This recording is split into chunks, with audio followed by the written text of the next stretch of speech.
forgot to say something. Lightweight, step it aside when we come in. Feel it in your chest, the syllables get pumping. People on the street get panic and start running. Words on loose leaf, sheet complete coming. I jump on my mind, I summon the rhyme I'm dumping. Feeling the blind, I promise to let the sun in. Sick of the dark ways, we march to the drumming. Jump when they tell us that they want to see jumping. Dad, I want to see some fist pumping. List something, take back what's yours. Say something that you know they might attack you for. Cause I'm sick of being treated like I had before. Like a stupid standing for what I'm standing for. Like this war's really just a different brand of war. Like it doesn't cater to rich and a family. All right, welcome to Wide Awake Radio. I'm your host, Charlie McGrath. It is the second day of February, Wednesday, our first show of February. And as many of you who are in the chat room realize, you showed up to listen to a radio program. I showed up to do a radio program, and it was no bueno last night. We lost signal from the Rinse site, so we didn't do a show. So that being said, we were going to have Michael Snyder from theeconomiccollapseblog.com and also theendoftheamericandream.com, an outstanding writer, and he also manages a couple of great websites, and I'm truly looking forward to getting him on tomorrow night. I spoke to Dex today. Dex may join us on Friday, but if not, he'll be at his regular post next Thursday. So we will have Michael Snyder tomorrow night, and then as for now, we're going to have Open Topic Friday. We might have a guest appearance by Dex on there. If not, we'll get him on next Thursday. Okay, now, a lot of you might be waiting for the traditional opening monologue where I go into the egregious actions of the day and get built up into a fervor. But I'll tell you what, today for me is a day of letting it all sink in. And I posted a message in the chat room a little before the show where I said, the world, it's coming apart. And I think we need days of just sitting back and taking it in, because the fact is, I think there's a place for the indignation, for righteous indignation. There's a place for getting mad, but every once in a while we need to do something that is constructive, and that's what we're going to do tonight. We're going to bring David Chu on here in just a minute. Hopefully we have a good connection with him tonight, and we're going to talk about sustainable resources, and I'm not talking globally here. I'm talking in a micro economy and in a micro environment where you're taking care of a few people, maybe a few families. So it should be a very interesting show. If you're into prepping at all, or if you're into a sustainable lifestyle, then tonight's going to be an interesting show for you. You can head over to wideawakenews.com if you're not already in the chat room, and click on Wide Awake Radio and join a bunch of good folks in the chat. All right, I'm getting reports that it's echoey, so let me see if I can work on that. The reason I said that tonight's a night or today is a day of reflection for me is because I'm sitting here and I'm looking at reports. I'm looking at what's happening in Egypt. I put out a video last night, and thank you to everybody for the support on that video. Very, very misunderstood, as I knew it was going to be, by a lot of folks, because I started talking about words are coming to me tough tonight.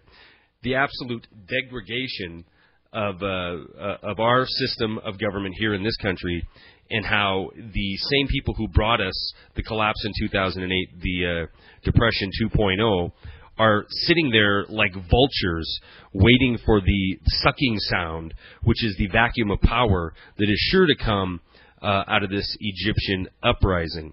Now, I said in the video, I truly believe that this uprising was organic. I don't believe you can get millions and millions of people in the streets with agent provocateurs. I think you can do damage with agent provocateurs to an organic upswell. I think we saw that here in this country in late 2008, and thank you, degradation cookie. I think we can have an organic upswell or an organic movement taken over. We saw that with the Tea Party in late 2007, early 2008, where it was the frustration of the people of this country said the government is overstepping its bound, the government is bailing out big business, the corporatocracy, and enough is enough. And truly, a lot of people started developing this mentality after 2001 and the introduction of the Liberty Usurping Patriot Act. Myself was one of them. But we saw, as soon as it gained traction, we had an ample number of people ready to jump in, claim the party as their own, or claim the Tea Party as something they've been involved with from the beginning. And Glenn Beck is one of them, in my opinion, the poster child for this co-opting of the Tea Party. Now he'll go on a show and said it's not him, it's all organic, it's natural, and whatever. But I remember Glenn Beck when he was on radio, and he was a neocon, plain and simple. And I also remember when he was on CNN, and he was all for the bailouts. And now that there's a potential to make millions of dollars by latching on to a very righteous anger in this country, he has changed his tune. I say the same thing about Sarah Palin. I think again her popularity is it's almost but how do you say this and not get in trouble? Her popularity is almost a cult following. And, so we have a movement like the Tea Party that is absolutely organic in nature. It is taken over, and in a few short years, one election cycle, it is turned into nothing more than a badge of shame that is being used by the political elite in D.C. Anybody coming with the moniker of Tea Party around their neck now, it stands for everything that the neocons were famous for: far right-wing politics, anti-Semitism, anti-people of color, misogynistic. It's been destroyed, and now we're seeing the same thing, I think, going to happen in Egypt. We're going to have a upswelling of the people, the citizenry of the country. They've had enough of the totalitarian regime that's there. I mean, even though he calls himself a president, he's not a president, he's a dictator. And they've had it. They've had enough of hard tyranny. And so they take to the streets, they protest, they get out there, and what you end up with is a vacuum of power. And we see the IMF yesterday coming out saying, hey, guess what? We're going to be here for you to help rebuild your economy. And we all know what that means. When the economic hitmen come into a country, that is the end of the sovereignty of that nation. So even though we're seeing violence on the streets today, where the alphabet news channels yesterday were trying to paint this whole thing as another color revolution, we're seeing reality today. We're seeing people that are angry and people who are fed up and sick and tired. And we can only hope that this indignation will end up in a true representative form of government in that country. But looking at who's lining up, looking at the vultures sitting on the line of fence row, you just see more takeover by more of these banksters, this bankster cabal. And I get this sometimes. David, I know you're sitting there waiting, and I won't go on much longer, but I get this sometimes from folks. They'll say, that it isn't that big a deal. You can't do anything about it. But a lot of people just don't understand the scope of what has been done for these corporate interests. It isn't just Wall Street guys making money. I caught a lot of these comments last night in the video. What's wrong with making money? What's wrong with people, making 30, 40, 50, 100 times more than the average? And it's frustrating to no end, because that isn't the argument. I have nothing against making money. David might disagree with me here in a minute, but I believe in a true capitalist system. I don't believe in what we have. We don't have a capitalist system. There's nothing capitalist about our economy. I can fail. You listening to my voice right now, unless you happen to be tuning in via the internet in Davos or in some Shangri-La that you can afford to be in, you and I, we can fail. But when you have a system, an economy, a system that the corporate interests control, that when they fail, it is brought to you, and that failure becomes yours, and their sins are made whole, and they're washed clean of it, and they never lose any of their wealth, and they can park it offshore around the world and never pay taxes to pay for the society that they're destroying, that is not capitalism. So, there's a big misnomer, especially in this community, that things like distribution, redistribution of wealth, these names are automatically wrapped in a communist or a socialist flag, and anything said bad about collecting wealth and putting it in the hands of very few, that is a patriotic notion. Nothing could be further from the truth. This country was not founded on those principles. It wasn't founded by those kind of men. I'm not saying that the Founding Fathers were without blame 100%, but they left England to escape this kind of tyranny. And that's what we're going to end up with in this country, and I do believe with the vultures waiting in the wings, that's what they're going to end up with in Egypt. Now, looking at everything around the world, you cannot help but to start thinking about what are you going to do to take care of yourself, and what are you going to do to take care of your family. Peak oil, guess what? It's real, it's here. Especially peak oil from sourcing it from countries that we have to go to war and kill people and die in order to bring that energy needs here. Our food supply, I don't have to tell you what the world's doing as far as weather. It's been an absolute insane 15 months. We're having a 2,000-mile record snowfall now through the Midwest. Food prices are up, nearly 100% in the last year and projected to be even worse. And we have governments failing around the world. So this is the time. You know what? This isn't the time. A year ago was the time. 2 years ago was the time. But we have very little time left for any kind of preparation that we could do to take care of ourselves and our family and our local community. And I do believe that that's what it's going to come down to. The people your neighbors, your friends, your family, taking care of each other. I think eventually we will get to the point of a Soviet-style meltdown in this country. And if you don't know how to take care of yourself, then you will not be taken care of.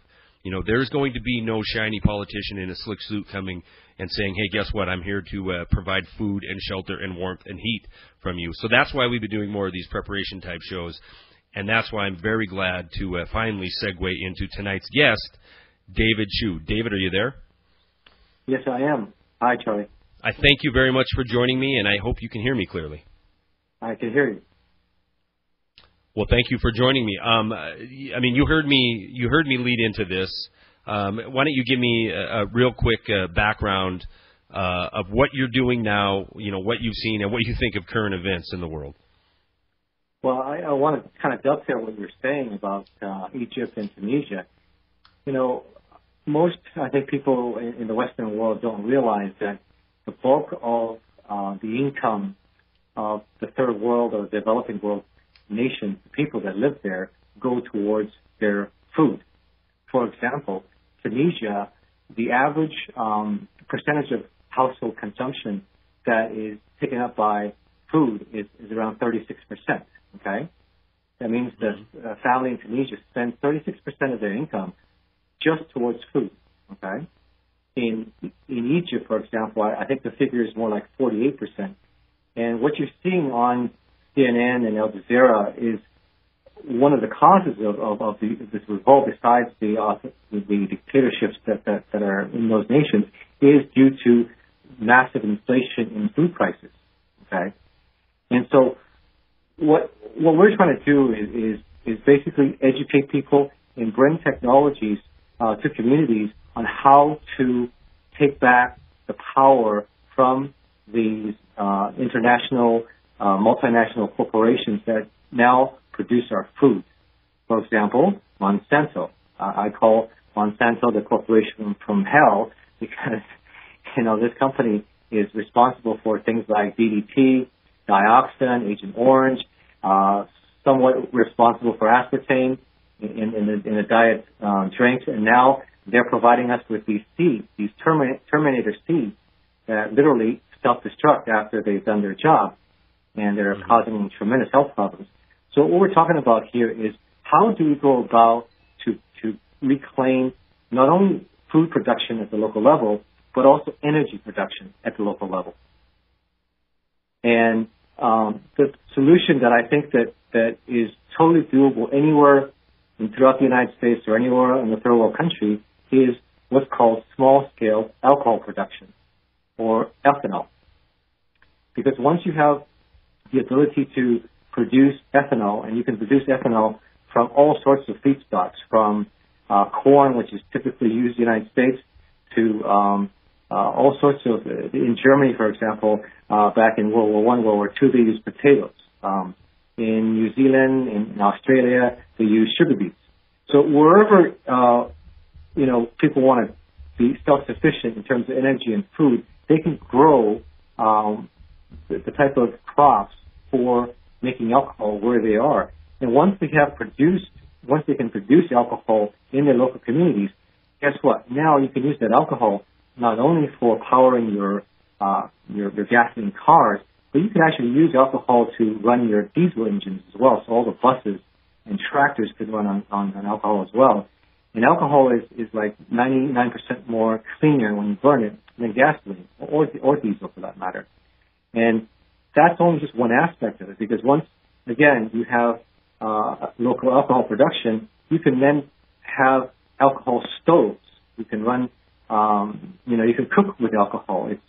They did it 100 years ago. They had alcohol lamps 100 years ago. They had, in fact, you can actually refrigerate with alcohol. There are refrigerators in Brazil that you can buy that runs totally on alcohol, no electricity whatsoever.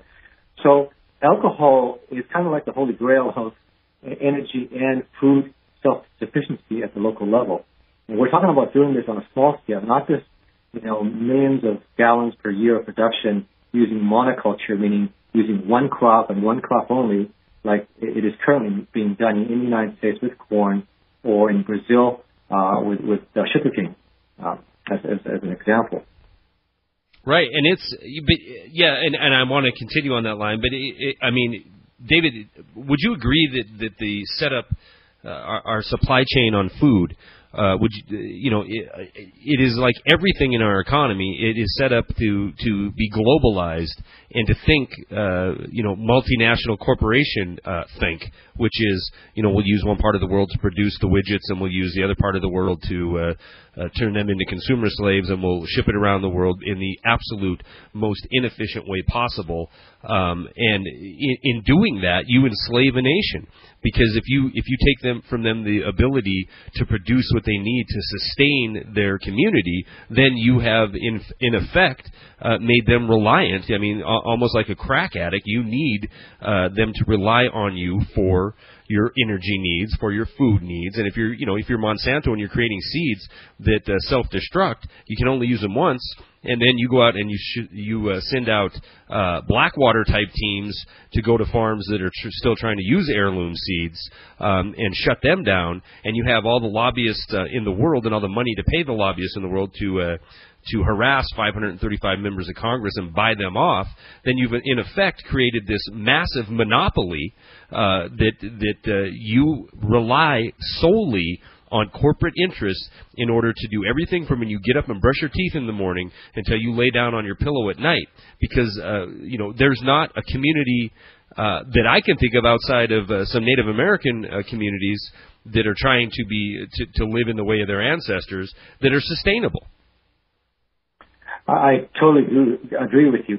I wrote a book in 2008 called No Foreclosures. It was to help, people who were being foreclosed upon, because I saw the handwriting on the wall, as it were, back in 2004. And one of the things I pointed out in chapter 5 of the book is about how to prepare, like what you were talking about. And one of the facts that I discovered is that the average distance between where the food is grown and where it ends up on someone's dinner table, as it were, it's 1,500 miles in the United States. Right. Okay. Yep. And that is a staggering figure, because everything is just in time. Everything is just in time. So when there's a Katrina, or when there's a hurricane, for example, that hits Houston, you have basically empty shelves at Kroger's and Safeway almost immediately. And the reason why that is because there is no storage. I mean, the supermarkets don't store food. They just each time they get a shipment from their trailer trucks, it's on the shelf, and that process keeps going and going until there is a lack of supply, and then the food, the shelves are empty. And then what do you do? And you mentioned about having some survival food and storage food. That's great, and I actually encourage people to have at least 3 months of storage food. available for the families.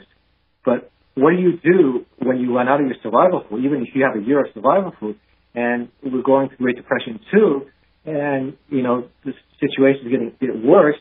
What do you do? What can you do? Well, there is a solution, and I think that this whole alcohol production with the food that's added to it is really the key towards not only surviving GD2, Great Depression 2, but also how to thrive. It's about taking back the control from these multinational corporations and the powers that be. Just bring it back to the local level.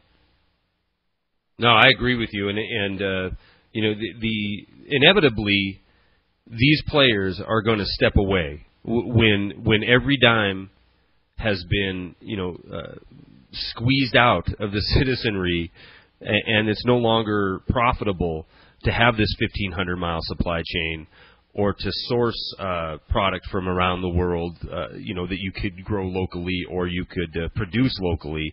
They will walk away, and I think you'll see an absolute, like the guy says in the commercial before this show, you ever see a crisis? Well, guess what? You're gonna. So, and we're going to take this break, and then after this one, I'm going to ask you what you're doing. I know you're starting a company. I want to talk about that a little bit, but we've led into it with what's coming. So we'll do the second half of the show with how we can take advantage of the situation and just produce enough to keep ourselves and our loved ones healthy and happy. We'll be right back.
All right, welcome back to Wide Awake Radio. I'm Charlie McGrath, your host. We have a bunch of good people in the chat room. If you'd like to join in, we're talking sustainable living, basically. Growing it yourself and then producing energy from what you grow, not only in the form of food, but also in the form of alcohol. So you can do everything from heat your home to cook your food, to refrigerate your food. And our guest is David Chu. I want to announce tomorrow night, we will be having, again, Michael Schneider will be on from theeconomiccollapseblog.com and theendoftheamericandream.com.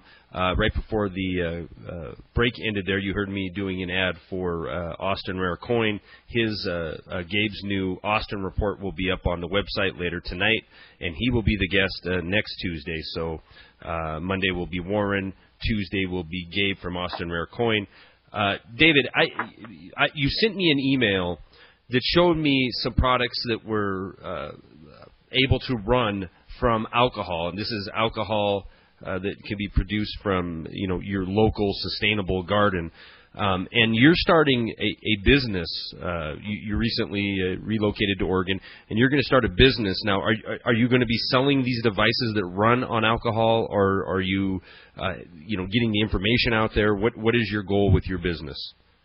Well, the first step is what we're doing is educating the public out there, because there's a lot of myths and lies about ethanol that people have heard and that they basically repeat. For example, there's this whole issue between food and fuel that you've probably heard about. That if you make alcohol, even in the way that's done on the large scale, that somehow you're going to take away from the food, and that's a total complete lie. In fact, I would like to provide some resources to your listeners. One of them is a document called Common Sense, made by a group in San Francisco area. And instead of giving you their 100-character website address. What I did was I changed our company's website address. Our company is called Liquid Energy Oasis. That's OASIS. So if you go to liquidenergyoasis.com, it will go directly to that PDF. Yeah, in fact, I tried to drop. Yeah, I dropped that link in the chat room, and it was a monster link. So I don't know if anybody was able to open that up. But give us the website address again. Yeah, just go to Liquid Energy Oasis, OASIS.com, and it'll go right to that PDF called Common Sense. And that will have a lot of information about the myth, as well as about what types of crops you can grow. For example, you can grow things like fodder beads. It'll give you about 1,000 gallons an acre. You can grow sugar beets, 770 gallons an acre, and so forth and so on. And so getting back to what you were asking about what we're doing as a company, what we're trying to do basically, number one, is to make the fuel so that we can supply ethanol for the people that are in southern Oregon. Because as you and I both know, gasoline is headed towards $4. I think even Bloomberg yesterday wrote that they're projecting $3.50 by May. And if Bloomberg is projecting $3.50, you can bet that it's going to go much higher than that. So what we're trying to do is sell it probably maybe 50 cents or $1 less than what the gasoline price is. And who wouldn't want to switch to alcohol that's 105 octane? It's better than the best premium that's out there. It's cleaner. It's environmentally safe, and I can go on and on about why alcohol is the best fuel for vehicles, but I won't. So that's part one of what we're trying to do. The second part is what we're trying to do is actually prove a model of how to use the alcohol in terms of food production. There's a man by the name of Alan. His name is Will Allen. His website is growingpower.org. That's growingpower.org. He's located in the Milwaukee area back east. And what he's proven on 3 acres is that you can grow about 1 million pounds of food on just 3 acres alone. Okay? This is an urban setting. This is not some farmland, out in the boonies, as it were. But you can actually grow over 1 million pounds of food. We're talking about organic vegetables. We're talking about tilapias that are grown in greenhouses. So he's already proven the fact that you can grow this indoors, as it were, in greenhouses. And what he figured was you can actually make about $5 for every square foot of greenhouse that you have available that you're utilizing. And so that's one aspect of what we're trying to do is to prove that you can use the alcohol. Because, let me kind of back up a little bit. Alcohol is liquid sunshine, literally liquid sunshine, because what plants do is they take sunlight, combine it with carbon dioxide and water, and they make sugar, glucose, starch, and cellulose. Okay? And what we do is we break down the glucose, starch, and cellulose back to its original form, as it were. And we do that through 2 processes. We ferment it first with yeast and enzymes. So we break down the starch and the glucose until they turn into basically about 15-12% alcohol. We'll call it beer. Okay? And then what we do is we take that 15 or 12% beer, we distill it to approximately about 95% alcohol with 5% water. And that's what you could use in your cars. You can burn in your alcohol stoves. You can burn in your alcohol heaters, refrigerators. You can actually even use this alcohol to generate electricity because you can convert diesel gensets that generate electricity to run on alcohol. And so now you can provide electricity with the alcohol. But that's just one aspect of this entire cycle, because when you make alcohol, 50% of it is actually carbon dioxide. So instead of letting it vent as the large-scale production industry do into the atmosphere and contributing to global warming, you can actually pipe it into the greenhouse, where you're growing your vegetables. So instead of taking 53 days to grow lettuce, now it only takes 23 days to grow the lettuce. Okay? So there's a symbiotic relationship between alcohol production and growing vegetables. Now, if you couple the vegetables with aquaponics or growing fish in greenhouses, there's also symbiotic relationship there too, because the fish poop is actually nutrient for the vegetables, and the vegetables will actually purify the water that the fish contaminates. So you have also a symbiotic relationship there. Now I'm not finished yet, because the solids that are left over, so-called mash, or they call it dried distilled grain, DDG, this stuff is actually the most nutritious part of the corn or whatever feedstock that's being used, and it's all the proteins and it's all the vitamins and nutrients. That is actually wonderful food for, if you want to feed it to cows, you can feed it to cows, or you can feed it actually to earthworms and make earthworms, or you can feed it to the fish to make fish, or if you are into mushrooms, for example, you can actually grow oyster mushrooms using the mash. So instead of just producing alcohol, what we're doing now is we're going to produce a whole range of food products as well as the alcohol fuel. And this business model that David Bloom of alcoholcandygas.com, he's been pioneering this since the late 70s. And now, the timing is right, and people are looking for these types of solutions to be energy and food self-sufficient. Nobody's actually proven this complete model yet. There are bits and pieces being done. For example, the man I mentioned, Will Allen in Milwaukee with growingpower.org, but not in terms of the whole picture that we're trying to do. Right, and I want to get back to the amount of land you're talking about to grow this massive quantity of food. He has proven this in a urban environment. Would you say 10 acres? No, 3 acres. Only 3 acres. 3 acres, and he had 1 million pounds. Exactly. And he's doing that right now. If people are interested in learning about how to do aquaponics and hydroponics in their urban area, go to growingpower.org. He's got courses that you can take, and he has definitely perfected that aspect of this energy. Okay, so on this 3 acres, or let's say you had, let's use a 3 acre model because there's obviously data on that. You're growing the 1 million pounds of food. What are we talking as far as what percentage of that would have to be used up in the creation of alcohol? I understand the. Okay. Let me try to clarify a little bit. He's not doing any alcohol at all. All he's doing is just growing vegetables in greenhouses and growing fish in greenhouses. Okay, on the 3 acres, he's producing over 10,000 fishes a year. Okay, on those. We're not talking about the total use of the 3 acres. We're talking about using greenhouses on those 3 acres. He's also growing about 500 yards of compost, basically worms. They call them vermicompost, I think is the correct term. And so he's only doing basically a slice of what we're trying to prove.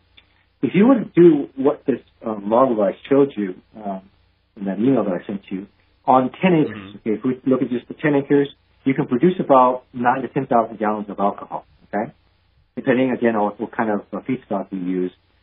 Here in Southern Oregon, we're going to try to grow what's called sweet sorghum. It's kind of a temperate sister of sugarcane, and that produces about 1,000 to 1,500 gallons a year, okay? So on 10 acres, we can definitely do 10,000 gallons. Well, if we sold it for $3 a gallon, when the gasoline price is at $3.50 or $4, that's basically $30,000 of gross value, correct? Right, 10,000 times $3. But if we do the other aspects of what we're talking about, if we do the vegetables, we do the mushrooms, we do the fish, and the worm casting, we're looking at a model that could generate on 10 acres, okay, $500,000. $500,000 of total gross value. Now, if you take away, for example, the non-labor cost of production and marketing, let's say if it was $125,000 worth of it, okay, what's left would be sufficient for 10 urban families working only 30 hours a week, making almost $38,000 annual income per family. Now think about that, okay?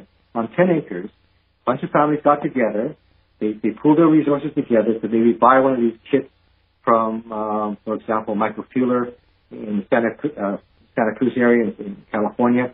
It costs around $12,000 for one of these units that make about 14,000 gallons a year. Okay, if they did something like this, for example, they could be making during GD2, Great Depression 2, an income that's totally sustainable. Okay, totally organic. Has nothing to do with Monsanto. There's no need for any GMO seed whatsoever. In fact, by doing this process, we can actually help to kill the GMO seed blight that's upon the United States and countries like India and Argentina. $38,000 a year working only 30 hours a week. That's a pretty good job. No matter what. That's a really good job. Especially if, I mean, is this left over? I mean, this is selling crop. This is selling the alcohol off the land. Is this also feeding their families? I mean, are they eating this food as well? Yeah, you know. So they're feeding in a community 10 families on 10 so acres. Much food, Charlie. There's so much food that you have to sell it. Okay, because I mean we're talking about 9,000 pounds of fish. We're talking about 65,000 pounds of vegetables. Okay, we're talking about 33 tons of worm castings. You know, you're gonna have to share the wealth. Maybe you're not gonna charge the kind of prices, you know, to your neighbors. Maybe you'll trade or whatever. But in terms of worth, in terms of gross value, we're looking at about on 10 acres to do the small-scale alcohol production with the food production, about $500,000. That's insane, and I think that the $500,000, the $38,000 per family per year. First of all, $38,000 per family per year in our current economy, in our current system. You know, that's not a lot of money. However, if you take into account that this is after your family's been fed and your vehicles are running on what you produce, I mean, that takes a big chunk. You know, like you alluded to early on, some of these countries are paying 50% of their income just so they can eat. Now, so your company you're starting, how are you going to be able to help folks get to that kind of a level, even if it's not, 10 acres, maybe it's, they have a half an acre or quarter acre lot. I mean, what are you going to be doing that'll help folks get started in this?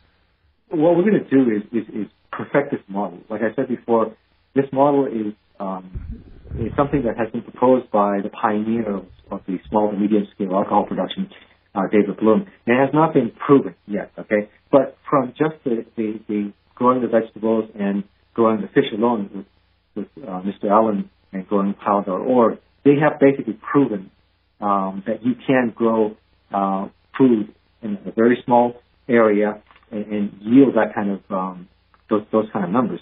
So what we're doing is adding the alcohol element to it, okay, and thereby providing the energy source to the equation. Because you can grow your food all you want, but where are you going to get your energy from? Sure, you can go to solar, but that's very, very expensive, right? We're talking about startup capital costs for solar is pretty much out of reach for most people. Whereas growing your own food and partnering together. And here's something else I want to stress, Charlie, is that, as we go through this Great Depression too, it's not an individual thing. We've got to network with like-minded people. We've got to get together with families, and with our friends, with our neighbors. It's about getting back to the neighborhood model again, getting back to the community model. That's the only way we're going to survive and thrive during Great Depression too, is by following, people like David Bloom and others. And I do want to mention a couple of books to your listeners before we run out of time. The first book that I want to mention that has all this information, and it's called Alcohol Can Be a Gas. It's by David Bloom. It's a very thick book. You can get it from your library. It's kind of expensive. It's about, I think, around $50 from Amazon. But it's almost like a Bible of ethanol and other information that you probably don't even want to know about. But it's got everything in it. The second book that's more geared towards the alcohol fuel production is called Alcohol Fuel, making and using ethanol as a renewable fuel. And the author's name is Richard Friedenberger. That's Freudenberger. It's a very, very good book that would help anyone who's looking into information to how to go about doing this. And it's called Alcohol Fuel by Richard Friedenberger. So between those two books, very good. And sorry. Very good, and I'll have you also email me those lists, and I'll get them posted up on the site. But I want to just go to the chat room for a second because I see some skepticism by a few comments. One of them is alcohol can be added to gasoline for any car at 10% and it'll work fine. It will decrease the mileage, but it will run fine with no modifications. When you go to 20 to 50% alcohol, you start running into all sorts of issues unless you have one of the new flex fuel type vehicles. Okay, let me address that a little bit? Yeah, you can actually run up to 50% on any fuel injection cars out there without any problem whatsoever. You will lose a little bit of miles per gallon, and the reason is that the existing gasoline engine is designed specifically for gasoline, and gasoline is not some highly refined product from the petroleum industry. Okay. Gasoline is the leftover junk from the petroleum industry when they make the other high quality and high value products like linoleum and fertilizer and so forth and so on. At the end of the day, what is the toxic waste of the petroleum industry? They dump it into a big tank. They call that gasoline, and we get to pay for the privilege of burning that junk in our cars as well as breathing it out of the tailpipe. So that's the reason why the existing car will use around, maybe a 12% mile in terms of miles per gallon. Now, here's the other thing: is that if you want to go to 100% alcohol, as it were, what you would do from 50% to 100% is install a little kit. It's a conversion kit that takes about 20 minutes to install, maybe even less, depending on the number of cylinders. And it's just a basic plug and play device, and it costs, like I say, maybe around a couple $100. And with that device in your vehicle, you can actually run from 0 to 100% alcohol or gasoline. It basically turns that vehicle into what's called a flex fuel vehicle. People today are driving flex fuel vehicles made by Ford, GM, and Chrysler, and they don't even know about it. If you have it at the back of your in the car, it says flex fuel. That vehicle can run on alcohol with no problem whatsoever. So I hope that addresses that issue there. There are myths about, for example, that the alcohol is going to ruin the engine or some of the connections. That is totally bogus. There are certain cars made, I think, pre-1994 or maybe even earlier that have certain hoses that are made with certain types of materials that could react with the alcohol. So most of those vehicles, are not really, if you're running around with that old vehicle, maybe it's time to change out some of those connectors. But vehicles today have absolutely no problem whatsoever. Alcohol burns cleaner in cars. It burns cooler in cars. In fact, if you were to convert your motorcycle to run on alcohol, you can actually touch the tailpipe with your hand rather than getting burned because it runs much more cooler. If you were to customize the internal combustion engine, the gasoline engine, to run on alcohol, meaning higher compression, you can actually get 22% more gas mileage out of it than running on gasoline. Well, regardless of the argument that of fuel economy and viability of alcohol. It isn't an unproven technology. It's been around for a long time. Alcohol as a fuel. Brazil have been, 90% of cars in Brazil, trucks in Brazil, run on alcohol. Okay, you could not sell a used car that just runs on gasoline anymore in Brazil because nobody wants it. Okay, so this technology is definitely around, and it's like I said, there's a lot of myths.